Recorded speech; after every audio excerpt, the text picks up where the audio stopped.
What have we been missing? We have missed a few key points of lore over the years, going all the way back to Wrath of the Lich King. That is highly relevant to the current events of the game. These could have huge implications as to where we go and what we find deeper in the World Soul Saga. Let's break these down as we cruise on the path of the Titans in Northrend, because as we know, in the last Titan, we are going back to Northrend. Also, the path of the Titans could be more important than you think. The Titans are to return to their facilities to seemingly claim Azeroth or what is left once we get through midnight. Now this sets up Northrend to be a key battleground in the climax of the World Soul Saga. With Ulduar in the north and dragons in the south, a promise will be kept. If you have ideas on where the path could go or what we could see coming up in the World Soul Saga, drop it in the comments below. Now back in Dragonflight, when Iridikron left at the dawn of the Infinites, he promised their return as Xal'atath will claim Azeroth. Then he will be waiting for them when they return seemingly for vengeance. Listen here to his brooding monologue. Tell me, little one, have you ever questioned why the Titans preserve this timeline? The Titans safeguard our world from monsters like you!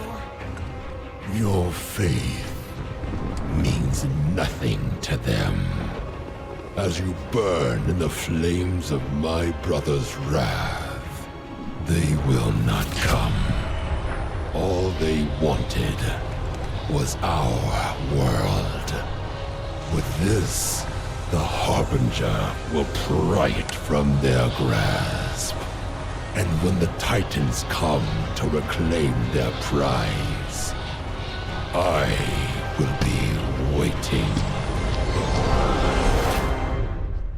So Iridikron will be back when they arrive. With Ulduar being their seat of power, they will undoubtedly return here. But where is Iridikron? In the novel War of the Scaleborn, discussing the battles of the Primalists and the Dragon aspects, his base of operations is called Harrow's Deep. This is what we know from the book. Harrow's Deep was the home of Iridikron 20,000 years ago, during and prior to the War of the Scaleborn. After Iridikron usurped control of the Primalists from Farak, Harrow's Deep became the faction's centre of power. The tunnels were dug out by Iridikron. Located beneath a towering mountain north of Dragonblight, the entrance to Harrow's Deep was a cave mouth at the base of the mountain encrusted in ice and snow. A massive sinkhole in the centre of the entrance chamber led to a pool of water at the bottom, with the waterfall coming down the hole. From there, dark tunnels led further underground. With his earth magic, Iridikron could change the tunnel's direction to make intruders wander lost. Iridikron's war cavern within Harrow's Deep was a massive dark chamber, with a lake of magma and several islands of stone, as well as a central platform where Iridikron conducted his business. The deepest and largest cavern of Harrow's Deep, a place that Iridikron never expected another besides him to see, dropped into a deep, black abyss, with the walls lined by basalt pillars and elementally infused topaz crystals jutting from the ceiling. Okay, so he has the power to shape the caverns and hide the entrance to his base of operations. This is probably why we have not seen anything like it so far.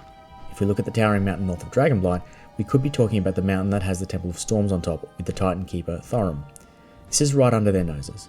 It could be elsewhere as the Sun Ring has changed the landscape, but no doubt the remnants are hidden somewhere close. This attack on the Titans from so close could devastate them if planned correctly. Now continuing on with our walk down the path. The path winds from Ulduar and the Storm Peaks down into Dragonblight. As the path gets to the end of the path in southern Dragonblight, it breaks off into the Frozen Sea, a result of the Sun Ring that broke the continents apart. Cool side note here that I found from Jedi Warlock on YouTube, something most people have missed is giant dragon bones. Now this isn't Galakrond because these are out in the cold north of Wyrmrest Temple. He was supposed to be, by all accounts, the biggest dragon of all time. Wait till you see this guy. If you look off the broken path in the ocean, you'll see a giant skeleton that has been there all along. Now the devs didn't create physical assets because of the sheer size of it. Instead they used ground shaders to have it look covered by the sea floor. It is also visible on the minimap and the zone map if you look closely here. This is clearly bigger than Galakrond, but I wonder if this is just something that was put in before they fully fleshed out the lore, or is it something they will learn about eventually? Back to the path. With it being torn down, this doesn't mean it goes nowhere. I want to give you some context here. Everything the Titans and the Titanforge do is by design. The path goes somewhere. One of these places is no longer accessible. In the Wrath of the Lich King, a PvP battleground was introduced called Strand of the Ancients. Some people loved it and some people hated it, which eventually saw the battleground removed at or near the start of Battle for Azeroth. Looking at the Strand of the Ancients, as they clearly did not see it as lore-worthy at the time, it was a Titan facility, a crumbling Titan citadel that housed a mysterious Titan relic, which Horde and Alliance needed to capture. Personally, I was never a PvP player and never gave it much thought back then, but now that all this Titan lore is coming up, it could spell a return to the Strand to investigate further. If we look at the zone, the facility is quite large and clearly had a purpose. We may not know what it is since they seemingly chose to forget the zone though. We need to remember here that the manifold discussed in the Titan lore of Arcadus, whom designed most of the Titan facilities, does not show this on his map of the manifold, as of the War Within, so it may have been forgotten. I really hope not. With it no longer in the game and being a PvP zone as well, there is not much footage of the path itself, but you can see it continue here on the west of the island. The important thing here to note is that it does not end here. It merely acts as a highway passing the island by. But where does it go? The common theory here is that it goes to what was the Well of Eternity, now the Maelstrom in the centre of our map, which means it leads nowhere. Or is it something we've not yet discovered? Maybe it goes to the actual prison of N'Zoth. While we surmise that he is under the ocean, we have no idea where that could be.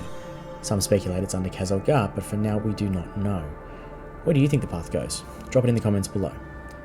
What we do know is we will return here to Northrend, to the zone from one of the best expansions to date, and see a decisive battle between the Void and the Titans. If you got this far and have enjoyed the video, please hit like and subscribe to see more. Until next time.